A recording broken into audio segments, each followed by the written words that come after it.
Welcome friends. Today we have some sentences with interrogative pronouns and interrogative adverbs. The sentence are in interrogative form, starting with who, what, whom, why, when, where, how much, how many. इनमें कुछ सब तो interrogative pronoun है, जैसे who है, what है, whom है, और कुछ जो है इंट्रोगेटिव एडवर्ब हैं, जैसे वाई है, वन है, वेयर है, हाउ मच है, हाउ मेनी है. इन सब को हम WH वर्ड भी कहते हैं. इनसे प्रश्न शुरू हो रहे हैं और ऐसे वाक्यों को आपने पैसिव में चेंज करना है. उदाहरण से समझते हैं. नंबर 1 एक्सरसाइज से समझते हैं. Who has broken the chair. कुर्सी किसने तोड़ी या कुर्सी कौन तोड़ चुका है. Who has broken the chair. अब क्या होगा, द चेयर आगे आएगा और हु जो है खुद ही सब्जेक्ट है, उसका बाय हुम हो जाएगा. हु को पीछे ले जाएंगे, उसके आगे बाय लगा देंगे, बाय हुम हो जाएगा. तो द चेयर पहले आएगा. और ये हैज ब्रोकन जो है आप जानते ही हो कि ये परफेक्ट टेंस है, तो इसका क्या बनता है, हैज बीन ब्रोकन. बीन शब्द जुड़ता है इसमें, हैज बीन ब्रोकन. तो अब क्योंकि मैंने कहा आपसे अभी हु को हम पीछे ले जाएंगे, उसके आगे बाय लगा देंगे क्योंकि वो सब्जेक्ट का ऑब्जेक्ट बना रहे हैं. लेकिन क्योंकि ये वाक्य इंट्रोगेटिव है, WH वर्ड से शुरू हुआ है, तो हमको हुम को आगे ही लाना पड़ेगा. तो अगर आगे लाना है तो बाय को भी आगे ले आओ, तो क्या बना, बाय हुम. तो आप शॉर्ट में ये मत कहिए कि हु के आगे बाय हुम लगा देते हैं, ऐसा नहीं है. हु सब्जेक्ट का काम कर रहा है, इसको हम ऑब्जेक्ट बताएंगे, हम इसको पीछे ले जाने की कोशिश करेंगे, इसके आगे बाय लगाएंगे, हु का होम बना तो बाय होम हो गया.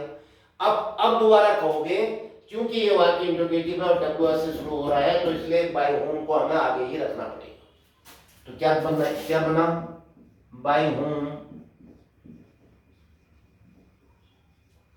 Bye home. अब देखो द चेयर के साथ क्या आता है, हैज या हैव में से हैज ही आता है.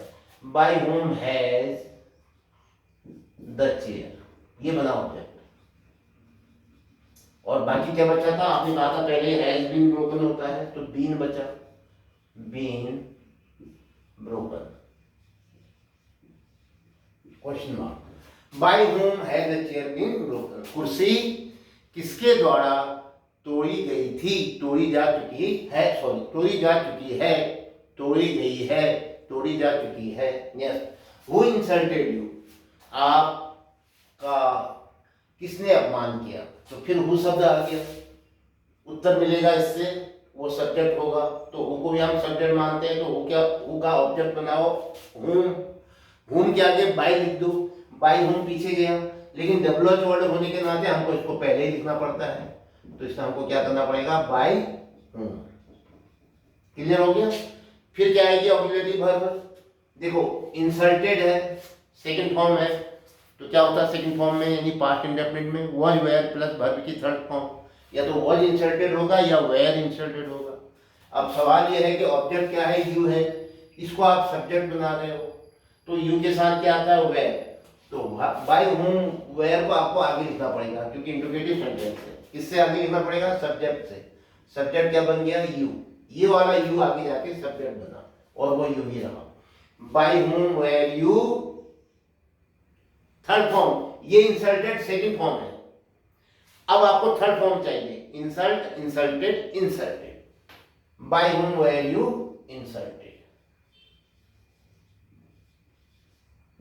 Question mark. Yes. What made him sad. उसे किस बात ने उदास किया. व्हाट मेड का मतलब सेकंड फॉर्म, तो सेकंड फॉर्म का मतलब पास्ट इंडेफिनिट. पास्ट इंडेफिनिट का मतलब पैसिव में वॉज वेयर प्लस वर्ब की थर्ड फॉर्म. मेड, फिर मेड ही आएगा थर्ड फॉर्म भी. तो इसमें क्या आएगा, या तो वॉज मेड आएगा या वेयर मेड आएगा. अब ये हिम है, हिम को आगे लाओगे तो ही बनाओगे. लेकिन व्हाट का मतलब क्या होता है, किसने, किसके द्वारा, किसके साथ, किस बात से. तो किस बात से आप उदास थे, तो किस बात से के लिए क्या आता है, विद लगता है. विद व्हाट क्या लगता है, कहा मैंने आपसे, विद व्हाट. तो जो बात थी वो सब्जेक्ट हुई, तो इसको भी पीछे जाना चाहिए, लेकिन क्योंकि ये डबल वर्ड है इसलिए हम इसको आगे रखेंगे। तो विद को भी उठा करके इसके साथ रख दो, तो क्या बना, विद व्हाट। और ये हिम के साथ ही बनेगा, ही के साथ क्या आता है, वॉज, क्योंकि वॉज के साथ थर्ड फॉर्म आनी है ना। तो विद व्हाट वॉज पहले आएगा सब्जेक्ट से, ये हिम का सब्जेक्ट बनाओ ऑब्जेक्टिव केस का, तो ही हो जाएगा। With what was he, third form बताओ, मेड सैड।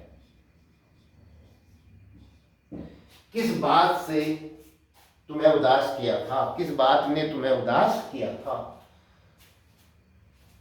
पहला था किस बात से आप उदास थे, अब हो जाएगा किस बात ने, किस बात के द्वारा आपको उदास किया गया था। Next, what have you written, आप क्या लिख चुके हैं। तो व्हाट का क्या होगा, व्हाट, यहां पर क्या होगा, व्हाट हैव यू रिटन, आप क्या लिख चुके हैं, तुम पहले आ जाएगा। हैव रिटन का क्या होगा, हैव बीन रिटन, है ना। तो क्या बना, व्हाट हैव पहले आएगा, यू के साथ भी हैव भी आएगा।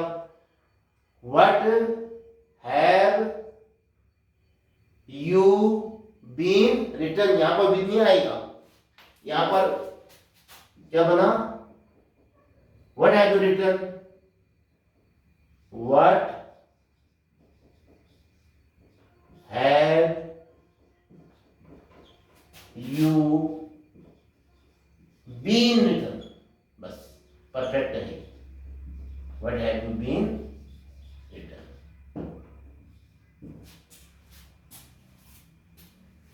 Next, what do you do, आप क्या करते हो, तो क्या हो जाएगा, व्हाट यू, विद व्हाट, यहां पर विद लगेगा, देखिए व्हाट डू यू डू, आप क्या करते हो, किसके साथ, किसके साथ काम करते हो। तो विद व्हाट यू पहले आ जाएगा, और यू के साथ क्या आता है, ये तो होता is am are plus verb की थर्ड फॉर्म। तो what are you done, what are you, with what क्या बना, यहां पर विद लगेगा, ऐसा ही समझ के होता है, with what are you done, question mark. Yes, who has eaten the apples, who has eaten the apples, the apple से आगे आएगा, ठीक है। तो हु का क्या बन जाता है, आपने पहले ही लिखा है, अब मैं इसको यही लिख दूंगा कि पहले बाय लगा देते हैं और हु का बना देते हैं हूं, बाय हूं, किसके द्वारा, द क्या है, कहां है, द एप्पल्स, द एप्पल्स के साथ क्या होता है, हैज ईटन का, तो हैज बीन ईटन होगा या हैड बीन ईटन होगा, ठीक है। तो क्या होगा, bye whom the apples, apples के साथ हैव आता है, तो हैव को पहले लिखना पड़ेगा हमें इंट्रोगेटिव सेंटेंस में, किससे पहले लिखना पड़ेगा, सब्जेक्ट से। सब्जेक्ट क्या बनने वाला है नया, the apples, bye whom have the apples,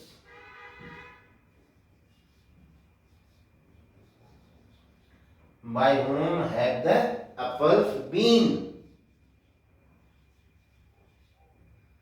by whom have the apples been eaten, question mark, by whom have the apples been eaten, किसके द्वारा, यानी एप्पल्स जो है किसके द्वारा खाए जा चुके थे, खाए जा चुके हैं।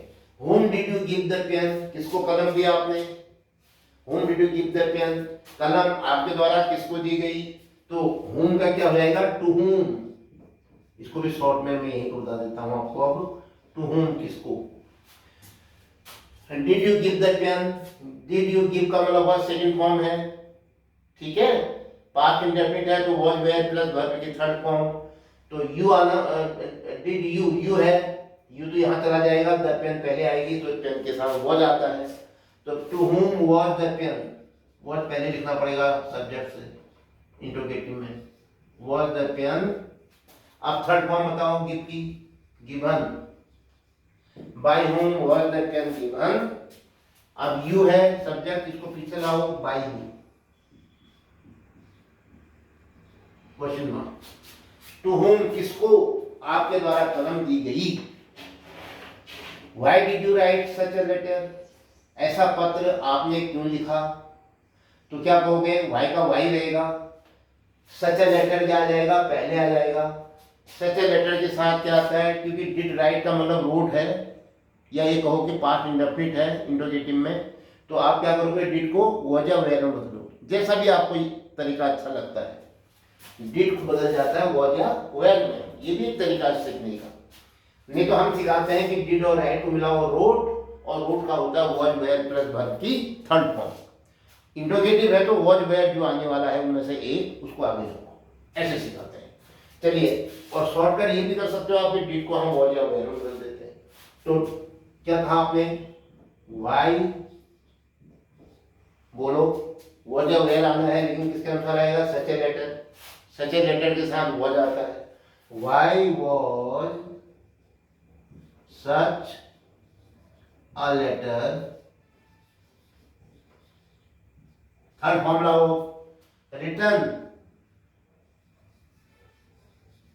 Y was such a letter return by, कौन है, यू है, यू को यहां ऑब्जेक्ट बना दो, यू ही होता है, तुमको हो जाएगा। लो, why was such a letter written by you, आपके द्वारा ऐसा पत्र क्यों लिखा गया था। तो ये थे आज WH वर्ड कहूं, या इंट्रोगेटिव प्रोनाउंस, या इंट्रोगेटिव एडवर्ब, इंट्रोगेटिव प्रोनाउन और इंट्रोगेटिव एडवर्ब से शुरू होने वाले प्रश्नवाचक वाक्य का पैसिव वॉइस बनाना हमने सीखा। इसके साथ ही ये वीडियो अब समाप्त होता है। जय हिंद।